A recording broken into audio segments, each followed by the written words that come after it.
Jadi pas bertepatan dengan tanggal 8 Oktober adalah hari ulang tahun Partai Perindo.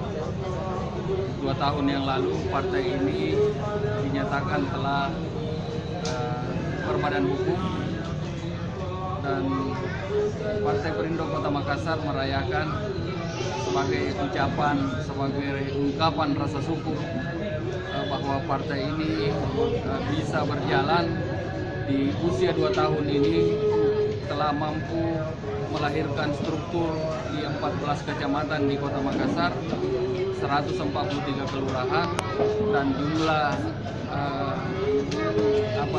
jumlah anggota hampir 10.000. Bagi saya sebagai ketua DPD, ulang tahun itu bukan kita hitung seberapa besar pertambahan angka dari tahun ke tahun, tapi lebih kepada bagaimana kita bisa meningkatkan kinerja, bagaimana kita meningkatkan kualitas daripada partai ini.